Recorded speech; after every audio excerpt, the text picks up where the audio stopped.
are many people who don't really understand what Christmas is really about and where it comes from. There are millions of atheists, agnostics, and even a lot of Christians who have really been misinformed as to what Christmas is really about. If you want to be able to share the true meaning of Christmas, it's vitally important to thoroughly understand its history. So what I want to do is I want to take us through a walk through the history of Christmas, its many traditions, which most of us have pretty much grown up to love. This you can all follow along in a dictionary, history books, world religion textbooks, the scriptures, the church fathers, pretty much all the major religion, or all the different denominations will admit these things readily, some of them very proudly. Let's talk about the date of December 25th, first of all. Many non-believers are more than happy to point out that December 25th is not the historical birth of Jesus, and that this date is found nowhere in Scripture. They'll also enthusiastically go on to claim that this really is in fact the long celebrated birthday of numerous heathen sun gods. In order to accurately represent the one true God of the Scriptures, we need to be able to be intellectually honest and take a real careful look at the historical and scriptural facts concerning Christmas. The high day of ancient sun worship historically occurred every December 25th, when the sun displayed its unconquerability, when it began to rise higher in the sky following the winter solstice. Hence, December 25th was celebrated as the sun's birthday. This pagan religious practice was the first historical observance of December 25th as being a holy day. So we can go back to the beginning of the story and take a look at really the first Christmas. The story, a lot of people don't realize it's a lot older than we think, actually begins over 4,000 years ago in the land of Shinar, also called Babylon.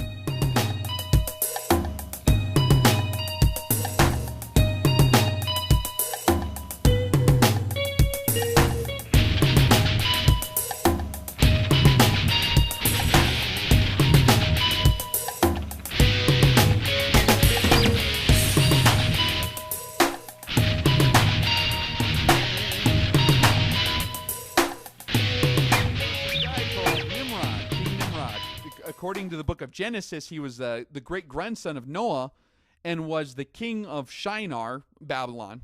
He is depicted in the Bible as both being a man of power and a mighty hunter. He also appears in numerous legends and folktales outside the Bible as well. It was King Nimrod who led the first world revolt against God after the flood, when he established the Babylonian world tyranny and constructed the infamous Tower of Babel. Nimrod actually married his own mother, whose name was Semiramis. Nimrod's birthday was December 25th, the same day considered by pagans to be the birth of the sun. Nimrod was pretty much adored by his people as a god. Considered by many historians to have been the first sun god upon which all the other sun god legends were based upon, this Nimrod story.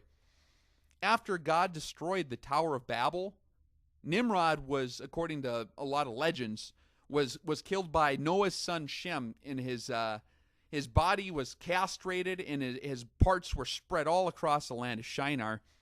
After Nimrod's death, his widowed mother-wife, so-called Semiramis, she claimed that she had become impregnated by the rays of the sun. And later, that next December 25th, baby Tammuz was born. Baby Tammuz is in the scriptures a lot of places too. They're worshiping baby Tammuz, weeping for baby Tammuz, and God didn't like that too much. As he was born again as the reincarnated sun god of Nimrod. Semiramis also claimed that a full-grown evergreen tree sprang overnight from a dead stump, which symbolized the re-erection of the new penis of Nimrod, or in other words, the springing forth of new life. On each anniversary of his birth, every December 25th, Nimrod would visit the evergreen tree and leave gifts upon it. That's where a lot of the Yule log comes from that they'd throw in the fire, and then the next day it would be re-erected as the full tree, and the serpent was wrapped around it. That's where that comes from, that story of Nimrod. In Egypt, after God confounded the languages at the Tower of Babel, the story of Nimrod, Semiramis, and baby Tammuz was spread across the earth in over 70 languages. In Egypt, Horus, the son of Isis, the Egyptian title for the Queen of Heaven, was born at this very same time of December 25th. In accordance with the story of Nimrod, ancient Egyptians used to bring trees into their homes for their winter solstice festivals, in which children placed gifts at the bottom, and Sirius, the dog star, really a representation of Anubis, was placed at the top of the tree. The Egyptians even dipped balls in gold and silver. They'd cut testicles off animals or sacrifices, and they'd hang them from their trees. It represented the testicles of their sun god Ra, like a fertility kind of deal. One of the early roots of the modern Christmas character Santa Claus was actually the god Molech, or Chemosh. Every December 25th on the ancient calendar, this is recorded in the Bible too, a public child mass or sacrifice was held. The head priest would stoke this iron image of the enthroned Molech with wood and burning pitch, and they'd turn it into this giant glowing red furnace. And then the people, they'd take and make a long list of the desires that they wanted, and they'd recite them to their god of prosperity, just before they put their infant children into the red-hot lap of the glowing red god. And he was wearing a Phrygian cap, too, just like Santa Claus, that Phrygian cap.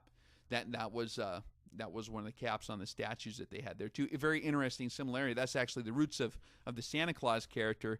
It kind of sick. The priests would interpret revelations through the screaming of the burning babies. So they'd get these revelations from their god through the screams of these babies.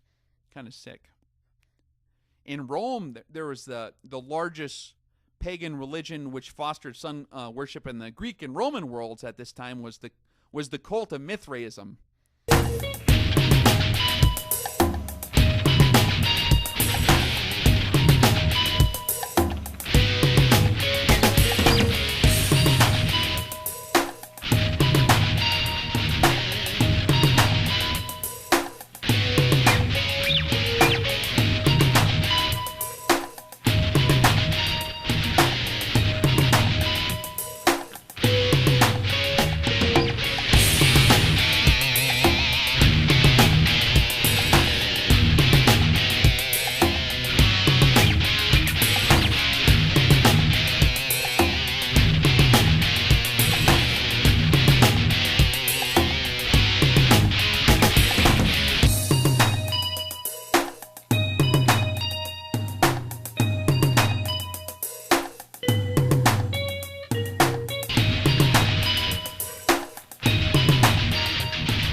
Like the other sun gods, was supposedly born on December 25th as well. They called it the nativity of the sun. The Romans separated this winter holiday into several different parts.